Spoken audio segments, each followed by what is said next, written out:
Hello மக்களே, நம்ம இந்த வீடியோவில் எதை பற்றி பார்க்க போகிறோன்னா, சிங்கமுனேரியில் தேர்வட கயிறு தயாரிக்கும் பணிகளை பற்றி பார்க்க போகிறோம். சிங்கமுனரி நகரின் அடையாளமாக இருக்கிறது என்னன்னா, தென்னை நார் கயிறு தயாரிக்கும் பணிகள் தான்.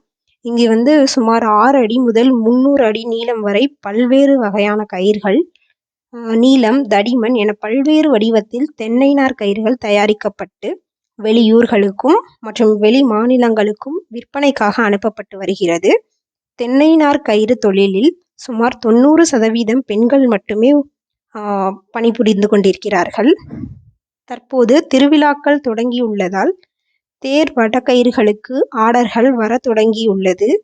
இதில் மூர்த்தி என்பவர் திருச்சி பகுதியில் உள்ள கருமலை வரதராஜ பெருமாள் கோவிலுக்கு தேர் வடத்திற்காக 260 அடி நீளமுள்ள தேர்வல கயிறுகள் தயாரிக்கும் பணியில் பணியாளர்கள் ஈடுபட்டுள்ளார்கள்.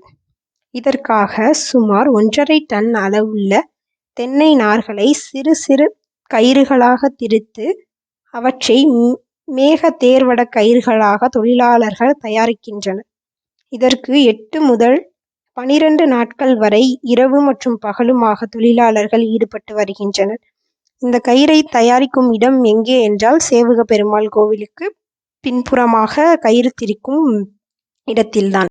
பாருங்க மக்களை, எப்படி அழகா மெதுவா அப்படி சுற்றி அதை சுற்றுறது அவ்வளோ ஒரு கஷ்டம், அவ்வளோ வெயிட்டாக இருக்கும். அதை சேர்ந்து தூக்கி சுற்றி இத்தனை பேர் ஒரு தேருக்கான வடக்கயிறை பேக் பண்ணி அனுப்புறதுக்கு இத்தனை பேர் தேவைப்படுறாங்க மக்களே.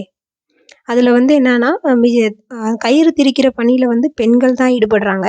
பட் அதை பேக் பண்ணுறதுக்காக ஆண்களுடைய துணை தேவைப்படுது அப்படின்னு சொல்லி அங்கே வேலை செய்கிற பெண்கள் சொல்லியிருக்காங்க மக்களே.